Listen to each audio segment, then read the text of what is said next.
We have to bribe even to get the basic documents.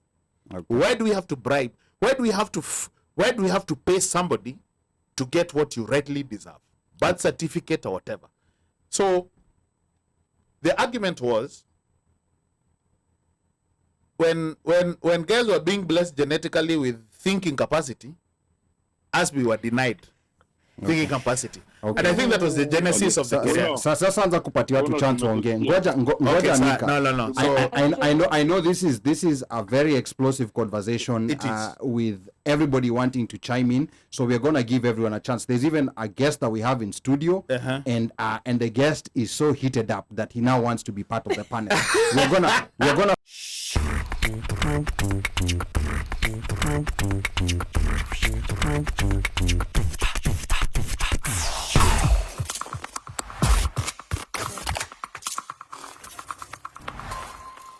So anyway, so the story goes that blacks, we are Black people. whether you're African or African American, Caribbean, all black doesn't people matter. Across the world. that we are inferior brain-wise. There's something that we lack when it comes to thinking and capacity. For example, we don't innovate, we copy and paste. Now, now for example, so the example I was given was now for example, if let's say for example the material that makes cell phones was to be found in the US, the US would move heaven and earth to make sure that they're the sole proprietor, right? Or they would make it in such a way that the highest bidder who comes with the highest amount would get the material, the minerals or whatever, and then the people, hopefully, probably would benefit from it. Case in point, look at Saudi, look at Dubai, the Arab states. Yeah, all rich countries. Mm-hmm. Yeah. But many of the natural resources are found in Africa. But yet that is where the most poverty is. That is where the most, like a place like Congo should have the best roads. The citizens probably should even be having stipends, the 6,000 shillings or whatever. Kiazimio. Yeah. Those whatever facilities should lay the best of the best. But yet they are so they are rich in resources, but poor in monetization of their resources. So they proceed to give examples of how, like now for example, let's say for example you look at neighborhoods. So you have, and these are examples that was being given. So let's say for example, like even Baltimore County, there are certain places that you go. If you have Section 8, when you have blacks coming in, property value is going to go down. And by blacks, well, whether you're African or African American, it doesn't matter, but if you're black, property value will go down. So many examples were being given.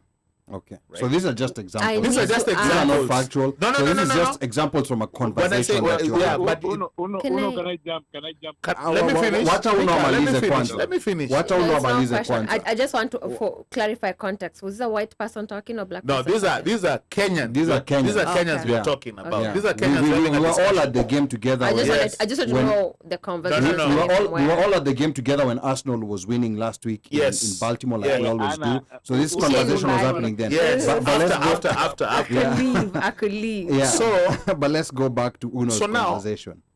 A guy gave an example of his neighborhood. So where he lives, there's an open field that people come and play.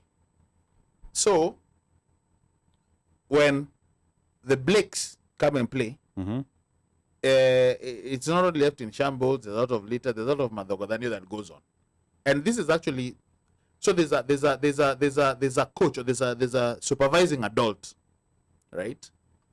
So after they leave, the community has to come and clean up.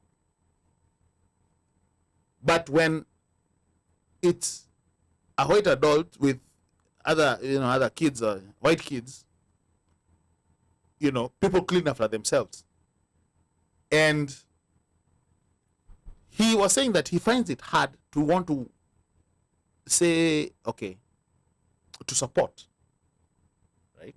To support, like, okay, he has to keep quiet because over here, there's nothing you can say. It's not racist. It's not racist. It's just that you're seeing the mannerisms, what is being brought. And this is just a small example or whatever. So the comments would be like, what do you expect? When you have this, what do you expect? So his argument was that we have a certain inferiority, mental. It's like we were not really blessed with brains versus, let's say, the white people in the Western Hemisphere. Okay. And this is a Kenyan who No, was these are telling me Kenyans. this. These are Kenyans. These are Kenyans. Yeah. So I saying Kenyans, it's a group of people, not one individual. No. It's a group of guys. And they're all in agreement. They were like, yeah. But my argument was, I was not in agreement. My argument was this, that for me it is a product of our system, the system that we've grown up in. This is our programming. Because I was trying, like, okay, I was trying to give an example. When you came here when you were 19, right? Some of us came when you were 20, 21 or whatever. We stayed here for like a few years. But already we've grown. But we have seen how things work over here. The systems come, the systems work. If you lose your DL, what happens? You go to the MVA, DMV, and you get your license. If you lose your tag or whatever, you go, hey, this, that, the other, my sticker, whatever, it's a done deal. So they were like, why is it that in Kenya we have to bribe even to get the basic documents? Okay. Why do we have to bribe? Why do we have to pay somebody to get what you rightly deserve? Birth certificate or whatever. So the argument was, when guys were being blessed genetically with thinking capacity, as we were denied thinking capacity. Okay. And I think that was the genesis of the career. Sasa anza kupatia watu chance waongee. Ngoja Nika. No. So I know this is a very explosive conversation with everybody wanting to chime in. So we're gonna give everyone a chance. There's even a guest that we have in studio, and the guest is so heated up that he now wants to be part of the panel. we're gonna start. We're gonna facilitate that to happen. But here's the thing. With this person that you were talking to, there's where do I start in this conversation? First of all, the way those people were thinking, I don't know who they were, I don't know whether they were friends, relatives, or whoever they were. Let's just say we were guys after the game, guys were just talking and whatever. But here's the thing about that level of thinking. If you read about white supremacy and how it was created and how it was developed over the years and exported, they actually want non-whites to think. So this was done by design.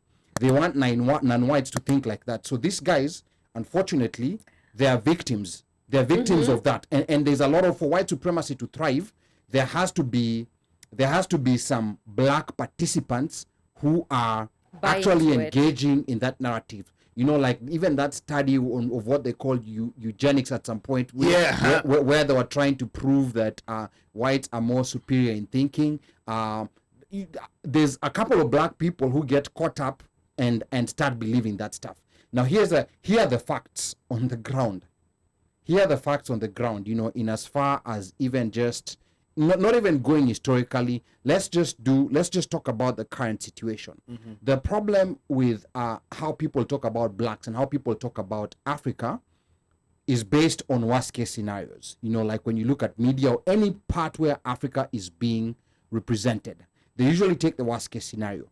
Remember that kid who had kwashiorkor, like that picture of a kid who has kwashiorkor, marasmus, or rickets? Any of you in studio, how many of you has even ever seen a kid who's like that. Forget about, forget about anything. How many of you guys have seen a kid who has that? But that picture was beamed everywhere. If you go to a lot of health classes, like across the world, when they're talking about Africa, they like showing those images. So those are the images that stay in people's minds. Even people in Africa, people in Kenya, they have those images staying in their minds. They don't stop to contemplate and think, wow, if this thing is such a big issue in Kenya, how come I have never seen anyone? Yeah. Okay, personally, I'll say maybe I lived in Nairobi, but when I was talking to my friends who live in Machakos, my friends who live in, I don't know, Mandera or whatever, most of them told me they've never actually seen a kid. We're not saying that they don't exist completely, but that's the image they used to represent. I'm going to give another quick example. They talk about the intensity of the poverty in Africa. They mention Congo and everything. But if you have traveled to a country called India that has a very romantic representation in the media, like with their music, Bollywood, yoga and that kind of stuff. If you go to that country, the kind of poverty that you see there is so intense, it's like nothing. We have poverty in our countries, but it's nothing like what you're gonna see in India.